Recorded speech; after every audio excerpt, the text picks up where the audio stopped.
Have you ever asked yourself on why some edits are just so addictive? You start watching them and suddenly you realize you finished the whole video. That is not random. Those edits are engineered to grab your attention and to keep it for the whole video. But how do I know that? I created one of the most popular editing styles in the last 3 years, the Devinjato style. And one of the reasons why this editing style is so popular, it's because it's addictive. You cannot scroll these edits because they are made to glue you to the screen. And in today's video, you are going to learn one of the most important techniques that me and the editors inside the Devins team use to create these addictive edits, so that by the end of this video, you know how to do them too.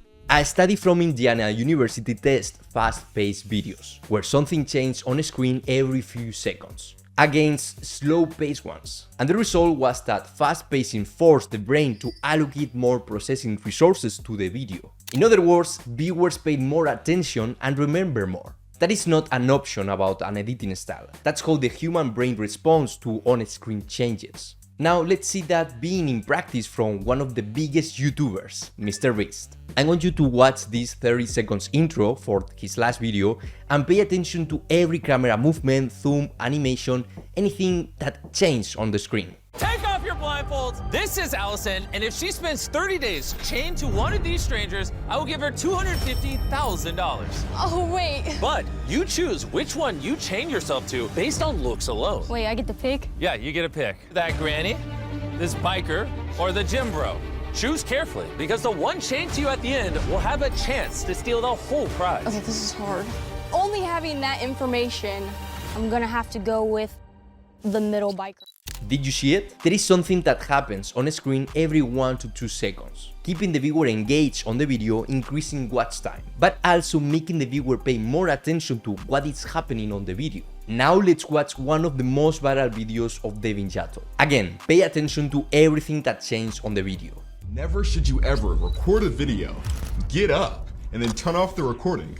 That is fucking stupid. If you want to be more natural and engaging on camera so your videos actually start to get views, then you never record a video one time. You always record a video 3 times over. And this is for 3 simple reasons. Reason 1, knowing that you record 3 times removes all the pressure from the first and the second recording, making you look and sound more natural because you know in the back of your head that you always have the third. Reason number 2, by the time you actually get to your third recording, you've already said everything you're gonna say. Even faster than Mr. Beast. 26 changes in less than 30 seconds. Pretty wild, right? Now, there is an important thing you need to understand. More changes on screen are not better. Look at this. You know the biggest problem with remote work? The team is online, but it feels like everyone lives on different planets. But then I found Kumo Space, and suddenly my team started feeling like a real office again. This isn't another boring Zoom or Team. This editor is doing something every second.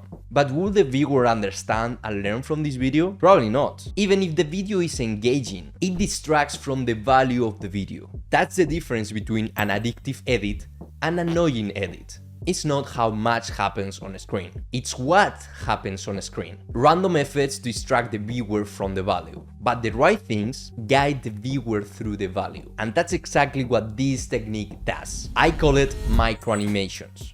Microanimations are small animations you create on a specific element of the video to draw the viewer's focus exactly where you want it. They are not crazy effects, they are not complex transitions. They are tiny and intentional animations that do 2 things at the same time. Number 1, they control the eyes of the viewer so they look exactly where they need to look to understand the information. And number 2, it increases the number of things that change in the video so the brain never gets the chance to disconnect. Every change on a screen forces the brain to re-engage. Microanimations are how you create those changes without distracting from the value because you are not adding random stuff, you are emphasizing the exact thing that the creator is talking about. Let me show you what I mean.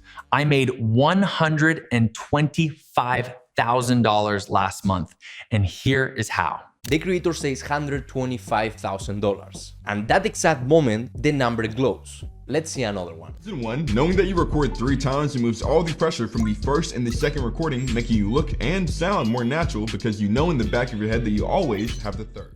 Here, the creator mentions a keyword, and a little light sweep passes over that word that emphasizes it and make the viewer pay more attention on that word. You see the pattern? Every micro animation is signed with what the creator is saying, and that is the #1 rule. If you highlight something at the wrong moment, it doesn't help the video, it breaks it. Now here is how to apply it in your video correctly. Instead of creating a new visual every single second, which could overload the video with unnecessary stuff, just create one really good visual and then play with it. Put a visual on a screen and use micro animations to emphasize what the creator is speaking about.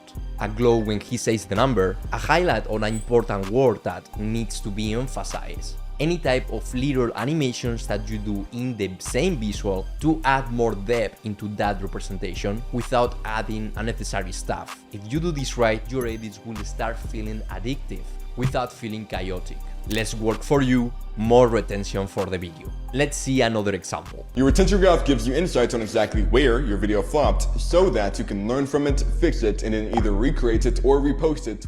Look at this retention graph. It's just one visual, but when he says here is where the attention drops, that part turns real. When he says this is what to fix, the rest phased out. The editor is not creating new visuals, he's not adding more things on the video, he's playing with the same one, guiding the viewer's eyes step by step. Like he's building the explanation with you. You get it, right? Now if you have to leave this video with only one idea, is this: the rule that separates pros from beginners. If the animation helps the viewer get the value, it's good. If the animation distracts the viewer from the value, remove it. That's the wall filter. Simple highlights, light sweeps, close, opacity changes, good. Crazy, complex, slow animations just for the sake of animating and making the video more engaging, completely bad.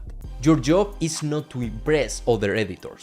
Your job is to make the viewer understand and stay on the video. So the next time that you edit a video, do not ask yourself how many effects can I add or how can I make this more engaging. Ask yourself what are the most important things on the video that needs to be emphasized and how can you do that without adding more visuals, just with the representation that you already have. Master that and your videos will stop being regular videos and start being experience that people cannot scroll away from. If you like this video, subscribe and turn on the notifications so you don't miss more content like this. And if you want to keep learning, here's another video that you might find interesting. I'll see you in the next one.